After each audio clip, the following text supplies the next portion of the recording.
ଅଖା ଅଟା ଜରି ଏଇଥିରେ ଆମ୍ବକୁ ବିଟ୍ ଲୁଣ ଆଉ ଲଙ୍କା ରହିଛି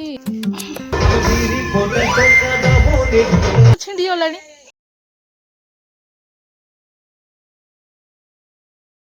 ସାଙ୍ଗମାନେ ଦେଖିପାରୁଥିବେ କେତେ ସାରା ଗଛ ମୁଁ ଲଗେଇଛି ଯୋଉଗୁଡ଼ା କି ମାନେ ୟୁଜଫୁଲ୍ ଜିନିଷ ନୁହେଁ, ଯେମିତିକି କୁଣ୍ଡ ଫୁଣ୍ଡ ନୁହେଁ, ନର୍ମାଲ ଯେମିତିକି ଦେଖ ଏଇଟା ଭଙ୍ଗା ବାଲ୍ଟି, ଅଖା ଅଟା ଜରି ଏଇଥିରେ ମାନେ ମୁଁ ଲଗେଇଛି। ଫାଷ୍ଟ କରି ମୁଁ ମଞ୍ଜି ପକାଏ, ମଞ୍ଜି ମାନେ ଗ୍ରୋ ହେଲେ ମୁଁ ଅଲଗା ଜାଗାରେ ନେଇକି ମାଟିରେ ଲଗାଏ, ନହେଲେ ବର୍ଷା ଯେଉଁଭଳିଆ ହେଉଛି ସେ ମାନେ ମରିଯାଏ ସେଥିଲାଗି।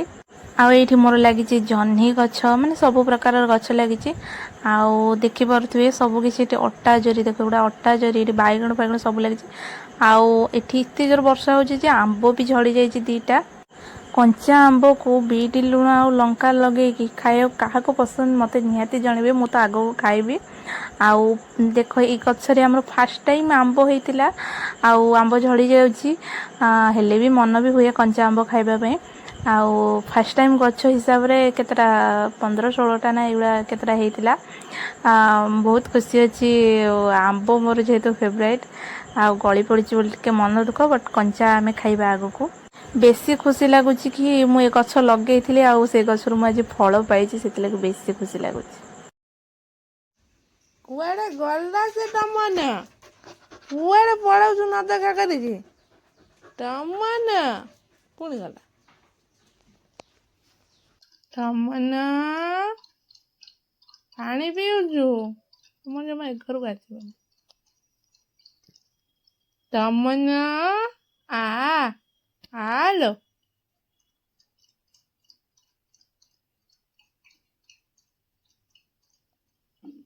ଚାଲିଲା, ସେ ଘରକୁ ଚାଲିଲା।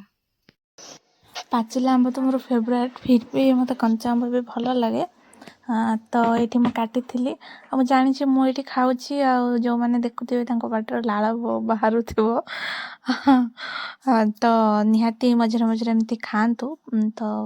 ତାପରେ ଏଇଠି ଟମିର ଦେହ ଭଲ ନଥିଲା, ତାକୁ ଗୋଟେ କୁକୁର ଏତେ ଜୋର ଗୋଡ଼େଇଥିଲା ମାନେ ସେ ପୁରା ଥରୁଥିଲା ଗୋଟା ପୁଣି, ସେଥିପାଇଁ ମମି ତାକୁ ଏଠି ତାକୁ କ୍ଷୀର ଦେଉଛନ୍ତି, ସେ ପିଉନି, ରଙ୍ଗ ତାର ଟିକେ ଅଲଗା ପ୍ରକାର। ପିଇବନି ଏବେ, ପରେ ପିଇବ, ଇଚ୍ଛା ନାହିଁ ସେଥିଲାଗି ଛାନିଆ ହେଇଯାଉଛି ଏମିତି। ଏଇଟା ଚିଙ୍କି ପକେଇବ, କାହିଁ ଏତେ ଛାନିଆ ହଉଛୁ? କୁକୁରକୁ ଦେଖିଲା ଛାନିଆ ପଙ୍କ ଅଧା ଲାଗିଛି, ଅଧାରୁ ଅଧା ଲାଗିଛି। ମୁଁ ଟିସୁ ଚାଟିଦେଇ, ଏଟା ଚାଟେଇନା ସୁତୁରା ତ ପଙ୍କ କରିକି ଘରକୁ ପଙ୍କ କରିଦେଲା।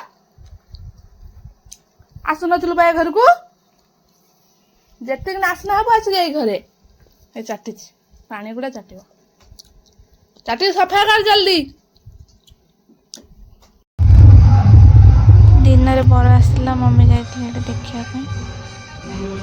ଆମ୍ବ ଆଉ କଲରା ଆଉ ଟମାଟର ରହିଛି, ଆଉ ମୁଁ ଆମ୍ବ ଦେଖିବି ମାନେ ଛାଡ଼, ମୁଁ କ'ଣ କହିବି, ମୁଁ ସହିପାରିବିନି ଆମ୍ବ ଯଦି ଦେଖିବି। ତେଣୁ ସେ ଯେଉଁ ଟାଇମ୍ ହେଇଥାଉ, ରାତିରେ ହେଲେ ବି ମୁଁ ଆମ୍ବ ଦୁଇଟା ଖାଇଦେବି, ଦୁଇଟା ନହେଲେ ବି ଗୋଟେ ଖାଇଦେବି। ଆଉ ଇଏ ତ ବହୁତ ସୁନ୍ଦର ସୁନ୍ଦର ଆମ୍ବ ଦେଖାଯାଉଛି, ଗଛ ଆମ୍ବ ଭଳିଆ। ତ ଚାଲ ଗୋଟେ ଆମ୍ବ ଖାଇଦେବା।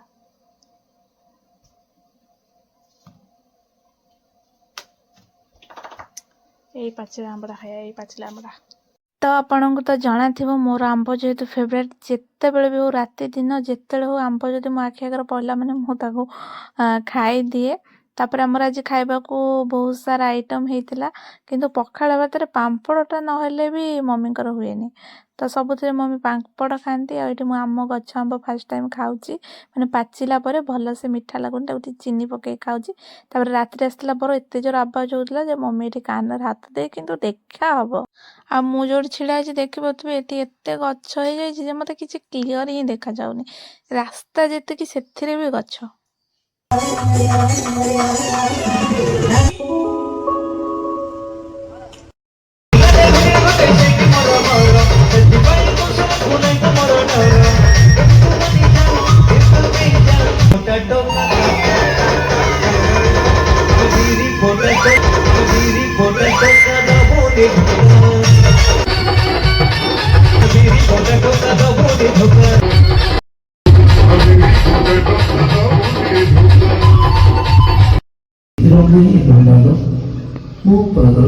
provide instruction like the following.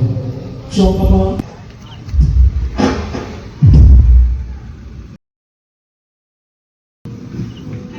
बर पड़गला मम्मी पूरा बर देखी पकेले मत देखा जाओ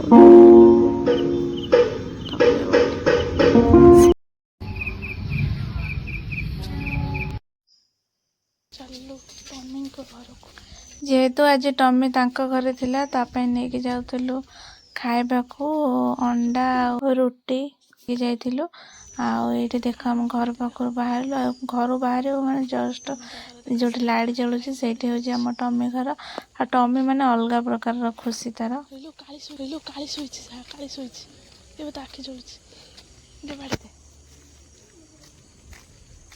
ये हमको हैरान करछि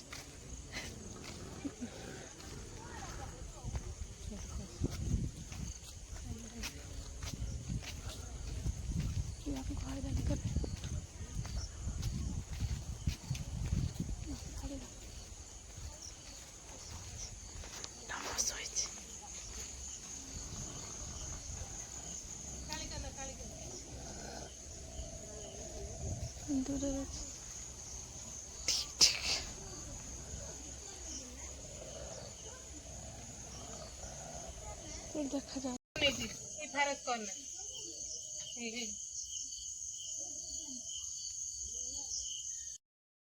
हे गोड़ गोड़ खंडी रही ना हे गोड़ छिंडी ना भी गोड़ काटिबो भी चुप से गोड़ छिंडी गलानी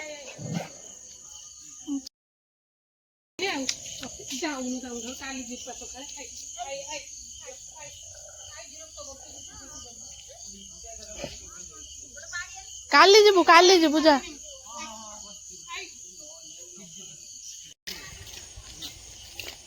एकुटिया अच्छी से पड़ेगा एकुटिया अच्छी बोले के किसी हो हम बहुत दिन आन नथि ना दीटा फाइनली आम पड़े आसलु आम घर को टॉमी को खाइबा देके रोटी आ अंडा खाई देला सी 10 घंटा लगेला